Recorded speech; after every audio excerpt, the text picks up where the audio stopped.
పథకాన్ని తక్షణమే రద్దు చేయాలని, పాత పద్ధతిలోనే ఆర్మీ రిక్రూట్మెంట్ కొనసాగించాలని ఏఐవైఎఫ్ జిల్లా ప్రధాన కార్యదర్శి షేక్ వలీ డిమాండ్ చేశారు.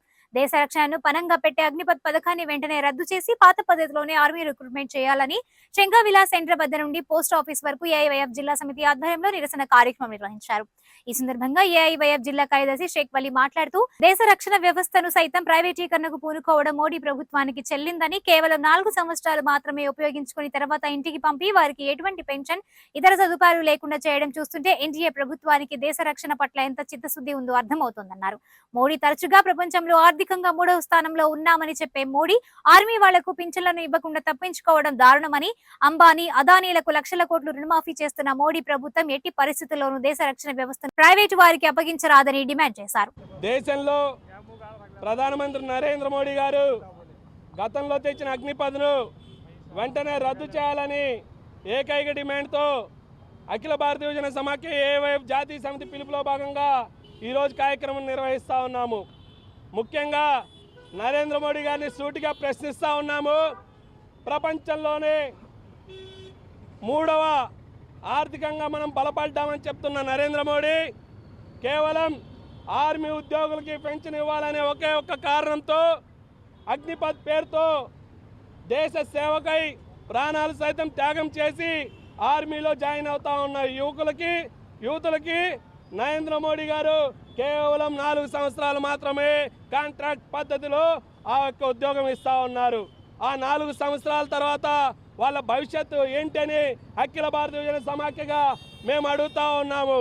ఒక్కసారి ఎమ్మెల్యేగా గెలిచినా కానీ, ఎంపీగా గెలిచినా కానీ, గవర్నర్గా చేసినా కానీ, రాష్ట్రపతిగా చేసినా కానీ జీవితాంతం పింఛన్లు తీసుకునే మీరు దేశం కోసం ప్రాణత్యాగం చేస్తున్న ఆర్మీ జవాన్లకు మాత్రము జీవితకాలం పింఛన్ ఇవ్వము. కేవలం 4 సంవత్సరాలు మాత్రమే వీళ్ళకి ఉద్యోగ వయసు పరిమితి ఉంటుంది కాబట్టి కొన్ని లక్షల రూపాయలు చేతిలో పెట్టి మీరు ఇంకా మాకు మీ సేవ మాకు అవసరం లేదని మీరు పంపించేస్తూ ఉన్నారు. అదేవిధంగా అంబానీ, అదానీలకు లక్షల కోట్ల రూపాయలు మీరు పన్నులు వాళ్ళకు రాయితీ ఇస్తూ ఉన్నారే. దేశం కోసం సేవ చేయాలని ఆర్మీలో అనేక రకమైన కుర్రోళ్ళు భారతదేశ స్వాతంత్రం పూర్వం దేశానికి స్వాతంత్రం వస్తే అనేక రకమైన కుర్రవాళ్ళు దేశానికి స్వాతంత్రం పోరాటం చేసి స్వాతంత్రం తీసుకొని వచ్చారు.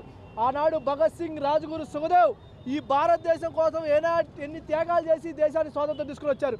కానీ ఈనాడు ఈ దేశ స్వాతంత్రానికే మత్స్యకారమైనది అగ్నిపథ్ అనేది అఖిల భారత యువజన సమాఖ్యగా మేము విజ్ఞప్తి చేస్తూ ఉన్నాం.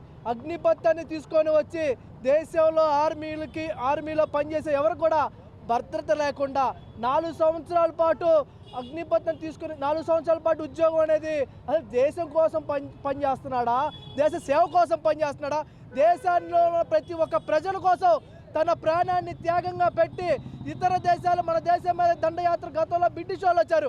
అలాంటి రాకుండా కోసం ఆర్మీ అనేది బలంగా ఈ దేశంలో బలంగా ఉండాలని దేశంలో ఉన్న ప్రజలు మొత్తం భావిస్తూ ఉంటే మీరు అగ్నిపథ్ని తీసుకొని వచ్చి మీరు ఈ దేశంలో ఉన్న ప్రజలకు ఏం చెప్దాం అనుకుంటున్నారు, ఈ దేశంలో ఉన్న యువకులకి ఏం చెప్దాం అనుకుంటున్నారు నరేంద్ర మోడీ గారు, అమిత్ షా గారు? ఇప్పుడు మీరు ఒకసారి ఆత్మశుద్ధి చేసుకోండి. నేనంతా ఎలక్షన్లకు ముందు మీరేం చెప్పారు, ఎలక్షన్లు అయిపోయిన తర్వాత ఇప్పుడు మీరేం చెప్తున్నారు? 2014 ముందే చెప్పాలి అన్నీ. మేము అగ్నిపథ్ తీసుకొని వస్తాం, ఎన్ఆర్సీ తీసుకొని వస్తాం, 1.25 లక్ష ఇలాంటి బిల్లులు తీసుకొని వస్తామని అవి ఏమి చెప్పకుండా మీరు ఆనాడు గద్దెనెక్కి ఈనాడేదో మాకేదో తగినన్ని సీట్లు వచ్చినాయి అని చెప్పి మీరు విర్రవేగుతూ ఉన్నారు. మీరు ఇదే కొనసాగితే మీ గవర్నమెంట్ కూలిపోవడం గ్యారెంటీ. ఈ దేశంలో ఇండియా కూటమి రావడం గ్యారెంటీ. అగ్నిపథ్ అనేది ఇది దేశ రక్షణ సంబంధించింది. ఎందుకంటే మన దేశంలో ఉన్న అనేక రకాలైన సిగ్నల్స్ బయటికి లీక్ అయ్యే ప్రమాదం ఎంతైనా ఉంది. ఎందుకంటే జవాన్గా 4 సంవత్సరాల పాటు పనిచేసిన తర్వాత మళ్ళీ బయటికి వెళ్ళిన తర్వాత ఎక్కడ పనిచేయాలి వాళ్ళు? ఎక్కడో మీకు ఇష్టం వచ్చిన చోట పోస్టింగ్లు ఇస్తా అంటారు. ఎవరికి ఇస్తారు? మీ ఆర్ఎస్ఎస్ ఆఫీసుల ముందు ఇస్తారా? దేశం కోసం పనిచేసి వచ్చి మీ ఆర్ఎస్ఎస్ ఆఫీసుల ముందు పనిచేయాలా? ఈ దేశంలో ఏ దేశంలో ఉందా ఇది? ఈ దేశంలోనే ఎందుకు వస్తుంది ఇది? కాబట్టి ఈ దేశంలో ఉన్న యువకుతో మొత్తం కూడా ఆలోచించాలా. ఈ దేశంలో ఉన్న పరిస్థితి ఎలా ఉంది? నరేంద్ర మోడీ, అమిత్ షాని నిలదీసి చొక్కా పట్టుకొని నిలదీసే రోజులు రాబోతూ ఉన్నాయి.